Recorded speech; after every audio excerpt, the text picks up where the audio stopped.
இலக்கிய நேயர்களுக்கு வணக்கம். நம்ம இலக்கிய சீரியல்ல இன்னைக்கு என்ன சுவாரஸ்யமா பார்க்க போறோம்னா, நம்ம பைரவி எதிர்பார்த்த மாரி இலக்கியாவும் கௌதமும் நடு தெருவுக்கு கூட்டிட்டு வந்துட்டாங்க இந்த எஸ்எஸ்கே.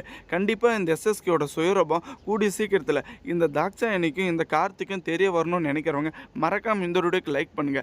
ஏன்னா நம்ம பைரவியை பொறுத்த வரைக்கும் கூடிய சீக்கிரத்துல இந்த இலக்கியாவும் கௌதமும் பிரிஞ்சு வாழணும் அப்படின்றது தாங்க ஒரு நோக்கமா வச்சுட்டு இருந்தாங்க. ஆனா அதை வந்துட்டு இந்த சாதகமா இந்த எஸ்எஸ்கே எடுத்துக்கிட்டு கண்டிப்பா இலக்கியாவனா பழி வாங்கியே தீருவேன். அதே சமயம் கௌதம் இருக்கிறாங்கட்டும் இந்த ஒரு வீட்டு மேலே நான் ஆசைப்பட்டது வந்துட்டு நடத்த முடியல. ஏன்னா இந்த ஒரு வீடு வந்துட்டு என் பேருக்கு மாறணும், கௌதம் வச்சுட்டு இருக்கிற மொத்த டாக்குமெண்ட்டும் என் பேருக்கு மாற்றிக்கணும்னு நினச்சிட்டு இருந்தாங்க.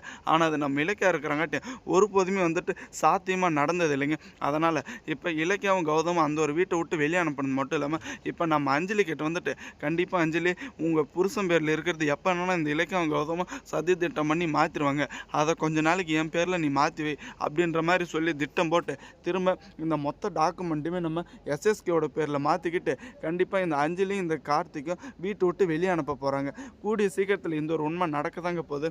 அதுக்கு முன்னாடி எப்படியாச்சு இந்த எஸ்எஸ்கேயோட சுயரூபத்தை தெரிஞ்சுக்கணும்னு நினைக்கிறவங்க மறக்காம உங்கள் கருத்துக்களை கமெண்ட் செக்ஷனில் கமெண்ட் பண்ணுங்கள். ஒரு வழியாக இந்த எஸ்எஸ்கே வந்துட்டு அவ்வளோ ஆணித்தனமாக சொல்கிறாங்க, இதை பாரு பைரவே இது எல்லாமே வந்துட்டு உனக்காக தான் நான் பண்ணேன். ஏன்னா இலக்கிய வந்துட்டு உனக்கு எப்போ பார்த்தாலும் குடைச்சல் கொடுத்துட்டு இருக்கான்னு சொல்லிட்டு இருந்தல, அந்த ஒரு காரணத்தினால தான் இப்போ இலக்கியாவோட தலையெழுத்தையும் மாற்றி எழுதினேன். கண்டிப்பாக இதுக்கு மேலே வந்துட்டு 7 ஜென்மத்துலேயும் இந்த இலக்கிய வந்துட்டு உன் நிழலை கூட மெரிக்க மாட்டா அப்படின்ற மாதிரி அவ்வளோ ஆணித்தனமாக சொல்கிறாங்க.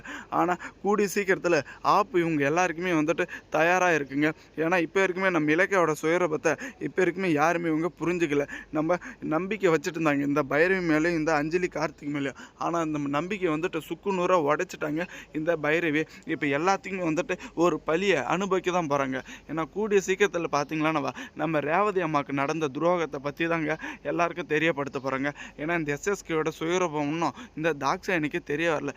கண்டிப்பாக இந்த ஒரு உண்மை மட்டும் தெரிய வந்துச்சு, இந்த எஸ்எஸ்கே அடித்து வீட்டு விட்டு வெளியே விரட்டுறதுக்கான 100% வாய்ப்பு எல்லாமே உண்டுங்க.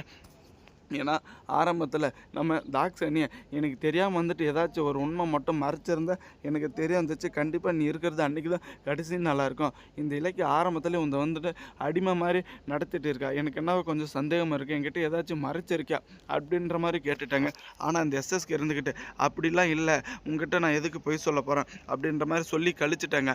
ஆனால் இப்போ நடு தெருவில் நம்ம இலக்கியாவும் கௌதம் நின்றுட்டு இருக்கிறதுக்கப்புறம் இதுக்கு மேலே பாவம் பார்த்து ஒன்றுமே வரப்போகிறதில்ல.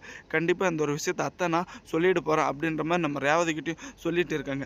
இதனால் நம்ம கௌதம் வந்துட்டு ஆக்ரோஷப்பட்டு இந்த எஸ்எஸ்கே ஏதாச்சும் பண்ணிட்டு போகிறான் இலக்கியா அப்படின்ற மாதிரி பயந்துட்டு தான் இங்கே இருக்காங்க. ஆனால் கூடிய சீக்கிரத்தில் இதுக்கான முடிவை வெளிவர போதுங்க. தேங்க்ஸ் ஃபார் வாட்சிங். இலக்கியா நேயர்களுக்கு மறக்காமல் சப்ஸ்கிரைப் பண்ணிட்டு போங்க.